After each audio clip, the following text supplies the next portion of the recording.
Ce mercredi 29 juin, Ali Bongo Ondimba a présidé un conseil des ministres, 4 jours après l'adhésion du Gabon au Commonwealth et 2 jours après l'obtention d'une nouvelle tranche de prêt de la part du FMI. En voici le communiqué final dans sa version in extenso. Le 29 juin 2022, sous la très haute présidence de son Excellence Ali Bongo Ondimba, président de la République, chef de l'État, le Conseil des ministres s'est réuni dès 10h dans la salle habituelle au palais de la présidence de la République. Le Conseil des ministres s'est ouvert avec les vives félicitations adressées au président de la République, chef de l'État, pour son implication personnelle dans le processus d'aboutissement de l'adhésion de notre pays au sein du Commonwealth, une organisation intergouvernementale composée désormais de 56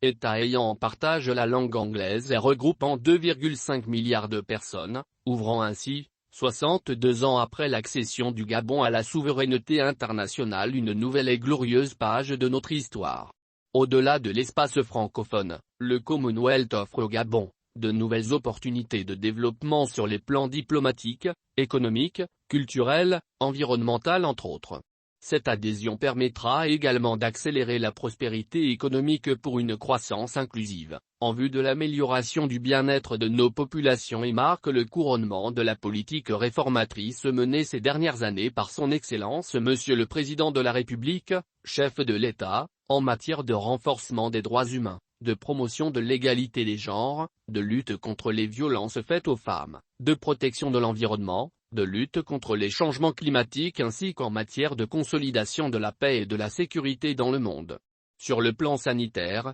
l'analyse des données épidémiologiques de ces dernières semaines révèle une tendance haussière de nouvelles contaminations de la Covid-19. Cette tendance s'observe également dans de nombreux pays africains et européens, principalement causée par les sous-variants du virus Omicron BA.4 et BA.5. Conscient que cette recrudescence de nouveaux cas survient dans un contexte de grippe saisonnière, le gouvernement recommande vivement aux populations à redoubler de vigilance, de prudence et à respecter toutes les mesures barrières édictées pour leur protection, notamment par le port du masque dans les lieux publics, le lavage régulier des mains, le salut sans se serrer les mains et éviter les embrassades.